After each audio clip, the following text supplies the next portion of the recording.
말씀은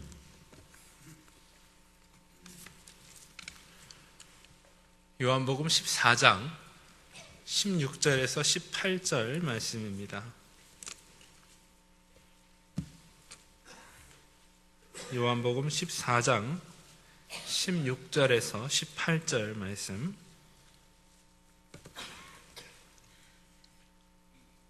찾으셨으면 제가 봉독하겠습니다.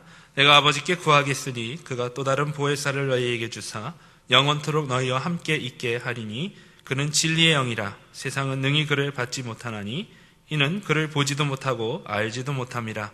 그러나 너희는 그를 아나니 그는 너희와 함께 거하시며 또 너희 속에 계시겠음이라. 내가 너희를 고아와 같이 버려두지 아니하고 너희에게로 오리라. 아멘. 2014년도 마지막 주일을 맞게 되었습니다. 돌아보면 모든 것이 하나님의 은혜로 지금까지 오게 된 것을 고백하게 됩니다. 이제 2015년도 새해를 준비하면서 다시 한번 하나님의 은혜와 인도하심을 통해서 우리의 모든 삶을 주님께서 인도하심을 간구하며 나아가야 되겠습니다. 하나님은 우리를 고아와 같이 버려두지 아니하시기 때문에, 우리와 함께 하시기 때문에 하나님과 함께 할 때에 우리는 승리의 삶을 살아갈 수가 있습니다. 인생이 힘들어지는 이유는 나 홀로 이 길을 걸어가고 있다고 하는 고독감을 가질 때일 것입니다. 의지할 사람이 없을 때에 두려움을 갖게 될 때일 것입니다. 세상을 헤쳐나갈 용기와 힘을 상실하게 될 때에 자신의 목숨까지도 끊게 되는 경우를 만나는 경우를 우리가 보게 됩니다. 다시 말씀드려서 나 혼자 세상에 던져진 고아와 같이 느껴지는 상황에서 우리는 인생을 낙심하게 되고 절망하게 되는 것입니다. 성경이 우리에게 말씀해 주는 내용은 하나님이 늘 우리와 함께 하신다고 하는 약속의 말씀입니다. 야곱이 형 에서를 피해서 밧단 아람으로 가는 도중에 베델이라고 하는 장소에서 그는 외롭게 돌베개를 자고 밤을 새워야 했습니다. 그때 하나님은 야곱에게 나타나 주셨습니다. 내가 너와 함께 있어 내가 어디를 가든지 너를 지키며 너를 이끌어 이 땅에 돌아오게 할지라. 내가 내게 허락한 것을 다 이루기까지 내가 너를 떠나지 아니할 것을 약속해 주셨습니다. 야곱은 이스라엘의 12지파의 아비가 되는 사람입니다. 이스라엘을 대표하는 사람인 것입니다. 오늘 하나님이 택하신 백성들은 이스라엘 백성들인 것입니다. 그렇기 때문에 이 약속은 하나님이 택하신 모든 백성들에게 동일하게 적용되는 말씀이 되겠습니다. 그래서 예수님은 승천하시기 전에 제자들과 오고 가는 모든 세대를 향해서 볼지어다 내가 세상 끝날까지 너희와 항상 함께 있을 것을 약속해 주셨습니다. 오늘 본문의 배경은 예수님이 제자들의 발을 씻어주시면서 자신을 배반할 제자가 있다고 말씀을 하셨고 베드로에게는 3번이나 자신을 부인하게 될 것을 말씀하셨습니다. 또 제자들을 향해서 내가 가서 너희를 위해서 처소를 예비하러 간다고 말씀을 하셨습니다. 제자들은 도저히 이해가 되지를 않았습니다. 제자들은 찌든 어부의 삶을 청산하고 주님과 함께 세상적인 출세를 바라보면서 주님을 3년 동안 따랐던 사람들이었습니다. 이제 주님이 떠난다고 하니까 마음이 공허하고 매우 불안한 상황에 놓이게 되었습니다. 그래서 도마가 이야기를 하죠. 주여, 주께서 어디로 가시는지 우리가 알지 못합니다. 예수님을 믿고 따랐던 제자들은 예수님이 떠난다고 하시니 마음의 불안과 큰 두려움을 갖게 되었습니다. 예수님은 이러한 두려움에 놓여있는 제자들을 향하여 16절 오늘 읽을 말씀에 말씀합니다. 내가 아버지께 구하겠으니 그가 또 다른 보혜사를 너희에게 주사 영원토록 너희와 함께 하시리라.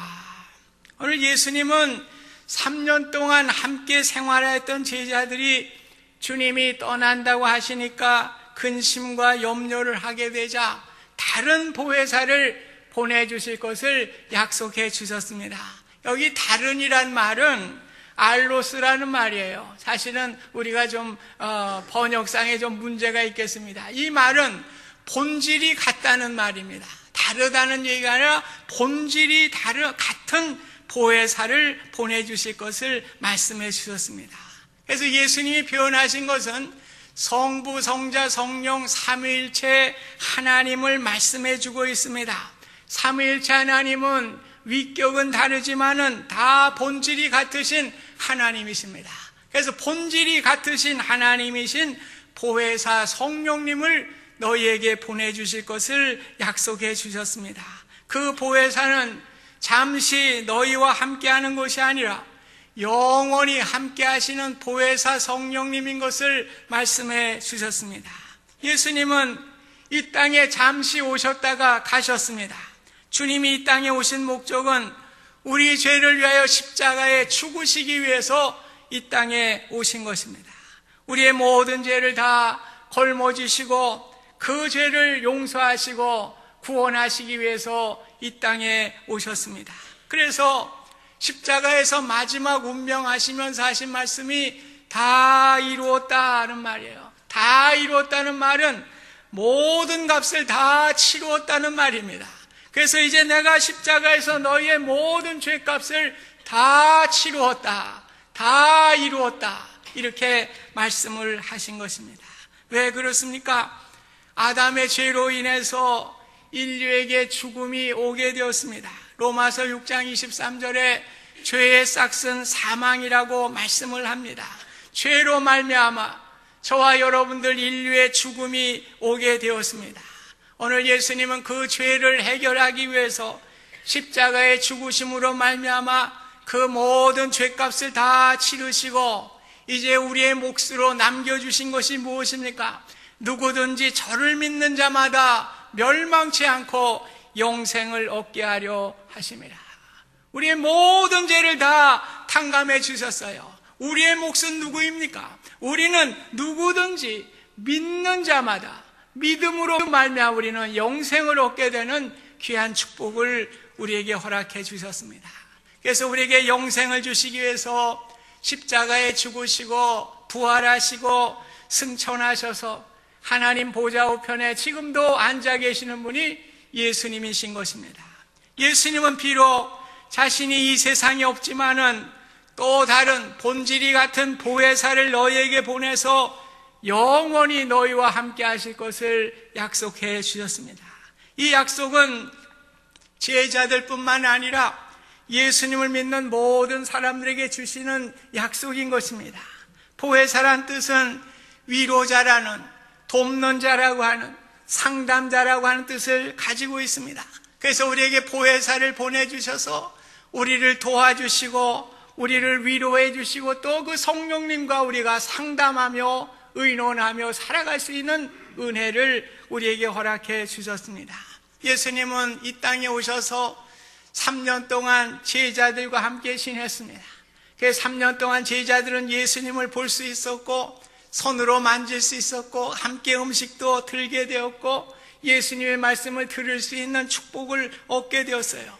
그러나 이제는 예수님이 승천하심으로 이제 이 땅에 이제 하늘나라로 옮겨지셨기 때문에 오늘 만져볼 수가 없어요.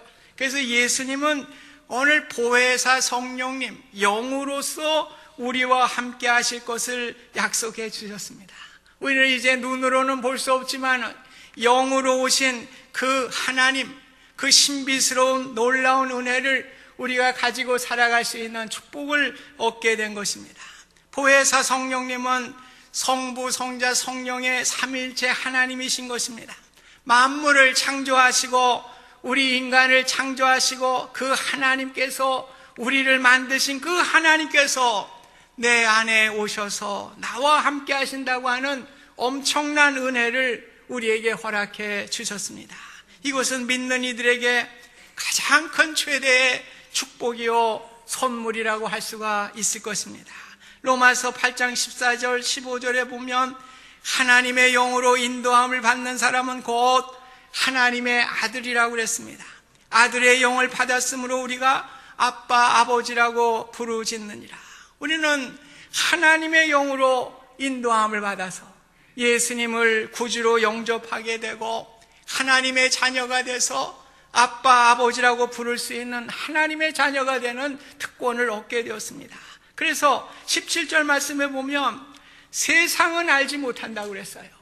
오늘 믿지 않는 자들은 성령을 알 수 없고요, 하나님을 알 수 없고요, 그 성령님께서 내 안에 들어올 수가 없는 것입니다. 그러나 너희는 그를 안다, 성령을 안다. 그래서 오늘 너희와 함께 거하실 것이다, 이렇게 말씀해 주셨습니다.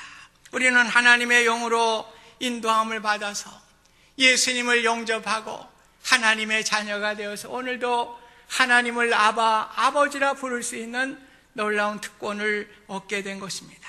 오늘 세상의 육신의 아버지가 아무리 나에게 잘해주어도 소용이 없어요. 아무리 잘해도 그 아버지는 나보다 먼저 가시게 되어 있습니다. 저도 아버님이 세상을 떠난 지가 20년이 지났어요. 어머님은 아버님보다 4년 먼저 세상을 떠나셔서 24년 전에 벌써 세상을 떠났습니다. 사실 저는 육신적으로 말하면 고아지요.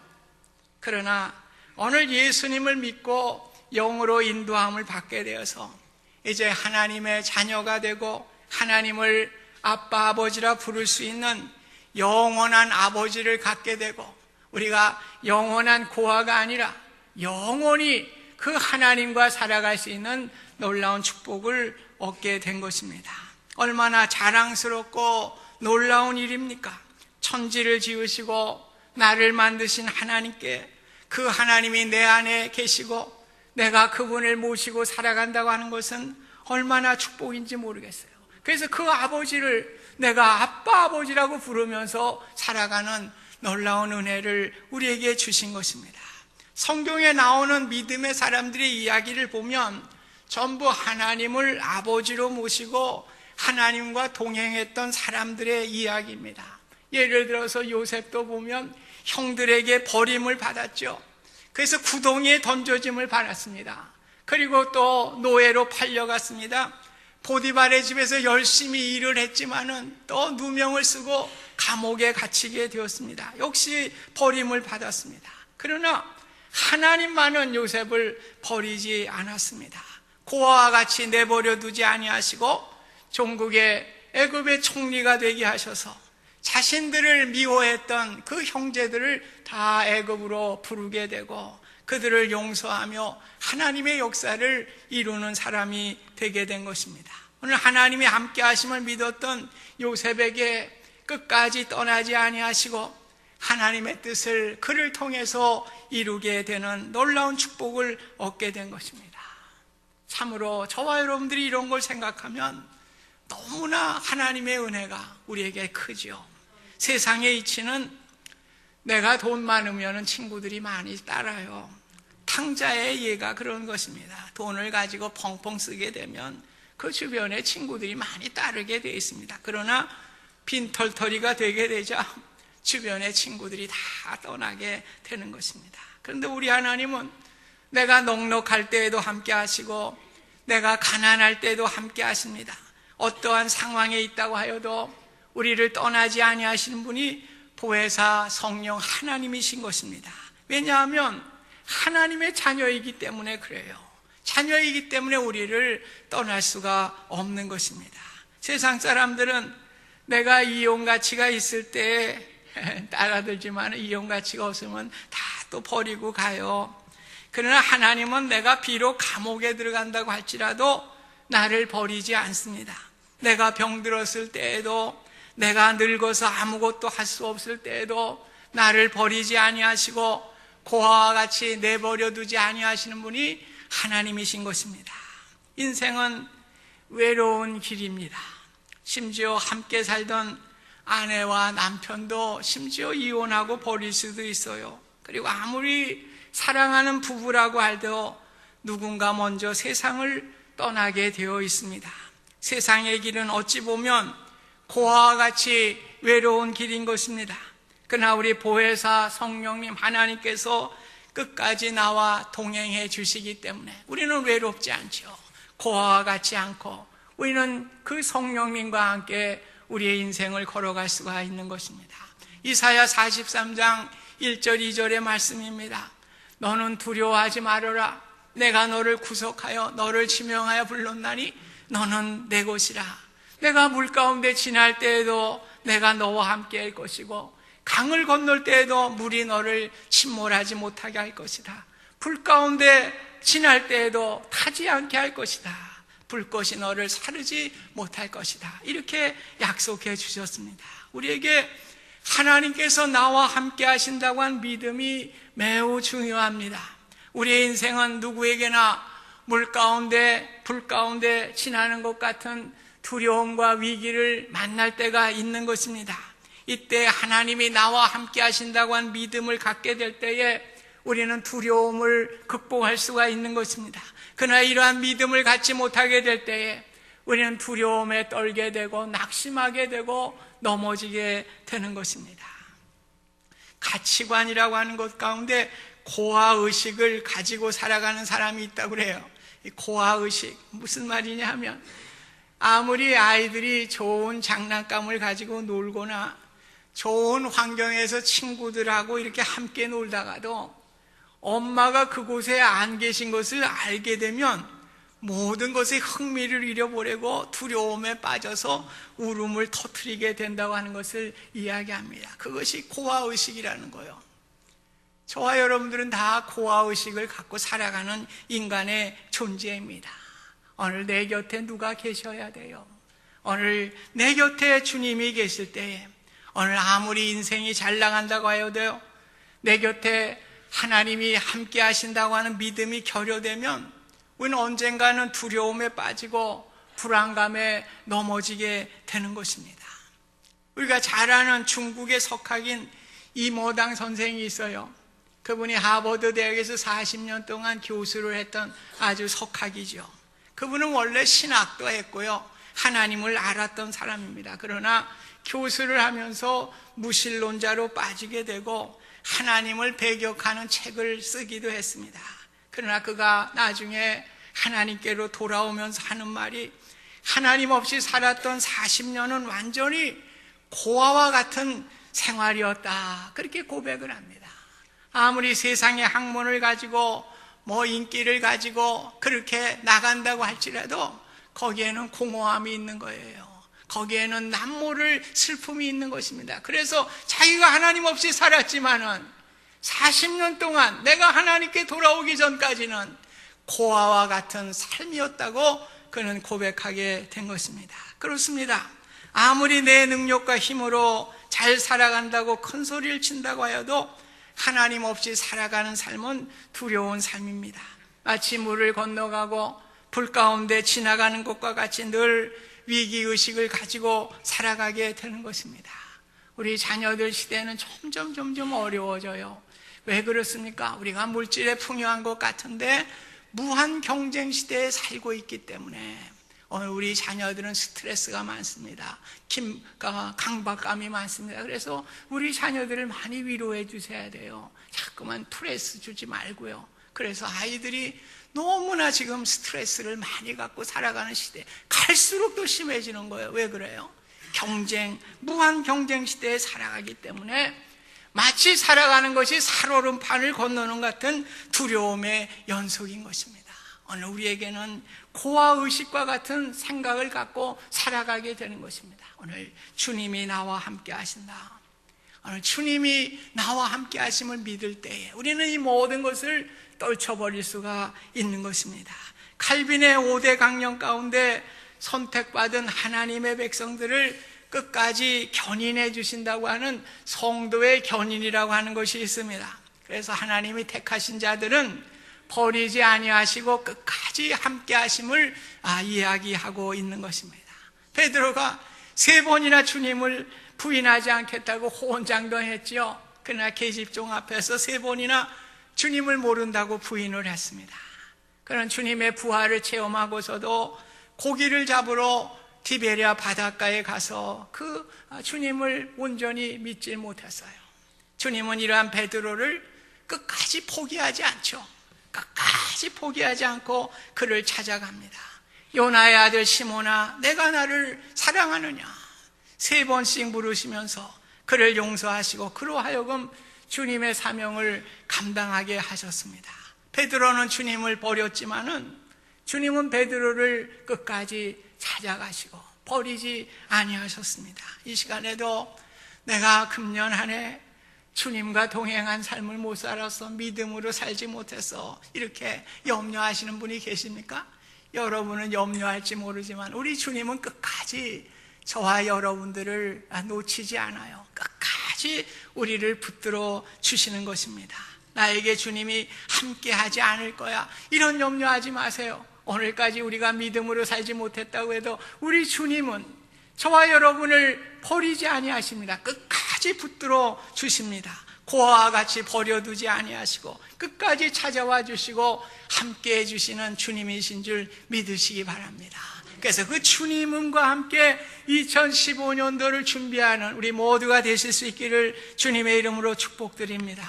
17절에 보면 그는 너희와 함께 거하시며 또 너희 속에 계시겠습니다. 내 안에 성령님이 함께 하심으로 우리의 문제가 해결되는 것이에요. 내 안에 성령님이 계실 때 문제가 해결돼요. 암의 발생도 그렇고 질병의 발생도 유전적인 요인도 있지만 대부분 내 안에 스트레스 때문에 생긴다고 합니다. 우리 인간의 문제는 내 안에 있는 문제인 것입니다. 그래서 내 안에 어떠한 사탄의 세력, 어떤 세상적인 것이 아니라 성령님이 내 안에 계신다고 약속을 하셨으니까 오늘 성령님을 모시고 내 안에 성령의 충만함을 가지고 살아갈 때 우리 모든 두려움을 다 떨쳐버릴 줄 믿습니다. 그래서 18절을 반복합니다. 내가 너희를 고아와 같이 버려두지 아니하고, 내 안에 성령님을 모시고 살아가는 사람은 이제 더 이상 고아가 아니에요. 에베소서 3장 16절에도 성령으로 말미암아 너희 속사람을 능력으로 강건하게 해주실 것을 약속해 주셨습니다. 성도의 힘은 밖에 있는 게 아니에요. 내 안에 계신 성령의 능력인 것입니다. 아무리 돈이 많고 아무리 능력이 있어도 내 안에 성령의 능력을 체험하지 못하게 될 때 그분은 두려움에 떨게 되는 것입니다. 그러나 내 안에 성령으로 충만하게 될 때 그분은 늘 두려워하지 아니하고 주님을 믿고 나가는 은혜의 삶을 살아갈 수가 있는 것입니다. 내 안에 성령님을 확인하게 될 때 내 안에 샘솟는 기쁨을 갖게 되는 거예요. 세상의 기쁨이 아닙니다. 주님이 주시는 샘솟는 기쁨을 갖게 돼서 나도 기쁘게 되고요, 가족도 기쁘게 하고, 남편과 아내도 기쁘게 되고요, 교인들도 기쁘게 하고, 사회에서도 기쁘게 하고, 하나님의 은혜를 끼치는 귀한 역사가 이루어질 줄 믿습니다. 우리 본문은 고아와 같이 염려하지 말고 시름과 걱정에 빠지지 말고 울지 말고 격려해 주는 이러한 내용의 말씀인 것입니다. 우리가 울 필요도 없고요, 염려할 필요도 없어요. 존 웨슬레는 옥스퍼드 출신의 지성인이에요. 그래서 미국에 전도 여행을 할 때 자기 지성 갖고 하려고 그랬어요. 그런데 실패했잖아요. 그래서 실패하고 이제 대서양을 건너서 영국으로 돌아가게 되는데 돌아가는 배에 풍랑을 맞게 됐습니다. 이제 죽을 지경입니다. 그런데 염려하고 있는데 그 갑판에 모라비안 교도들이 엎드려 무릎 꿇고 기도하는 거예요. 하나님의 능력을 구하는 모습을 보게 되었습니다. 그래서 그는 깨달은 거예요. 하나님의 일이 내 능력과 지식으로 하는 것이 아니라 오늘 하나님을 믿는 믿음을 가지고 하는 것이구나. 결국 영국으로 돌아오게 돼서 그는 하나님을 의지했습니다. 성령을 의지했습니다. 그래서 홀리 클럽이라고 하는 것을 만들었지 않아요? 홀리 클럽이에요. 그래서 이들은요 너무나 그 규율이 엄격했어요. 그래서 메소디스트라고 하는 말은 규칙쟁이라고 하는 의미로 별명을 갖게 됐습니다. 그들이 규칙을 만들었어요. 아침 5시에 기상해서 1시간 기도를 하고요, 9시와 12시, 3시에 하나님께 기도하고 온전히 신앙을 점검하면서 온전히 하나님께 맡기는 삶을 살게 될 때에 그는 실패자였지만은 오늘 하나님의 능력을 통해서 감리교회를 창설하게 되고 하나님의 위대한 사역을 이루게 된 줄로 믿습니다. 그래서 존 웨슬레는 마지막 임종시에 모인 사람들에게 이렇게 이야기를 했습니다. 제일 귀한 것은 하나님께서 우리와 같이 계신 일이 올시다. 마지막 설교예요. 오늘 임종의 설교입니다. 한마디예요.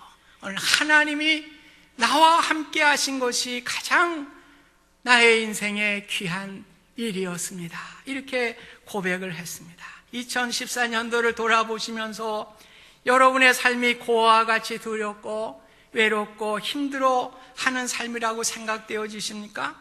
오늘 보혜사 성령님이 여러분과 함께 하십니다. 오늘 보혜사 성령님이 내 안에 계심을 믿고 오늘 성령으로 충만하실 수 있기를 바랍니다. 2014년도 며칠 남지 않았습니다. 믿음 안에서 모든 것들을 정리하실 수 있기를 바랍니다. 다 잊어버리세요. 다 잊어버리고요. 2015년도에 성령님과 함께 새로운 용기와 힘을 가지고 새로운 시작을 준비하는 우리 모두가 되실 수 있기를 주님의 이름으로 부탁드립니다. 고마우신 주님, 세상은 우리를 버릴지라도 우리 주님은 성령님을 보내셔서 우리와 영원히 함께 하실 것을 약속해 주셨습니다. 2015년을 준비하면서 내 안에 계신 성령님과 늘 교제하며 위로받으며 성령님의 능력으로 우리의 모든 삶을 승리의 삶으로 이끌어갈 수 있는 우리 모두가 될 수 있도록 하나님 축복하여 주시옵소서. 예수님의 이름으로 기도하옵나이다. 아멘.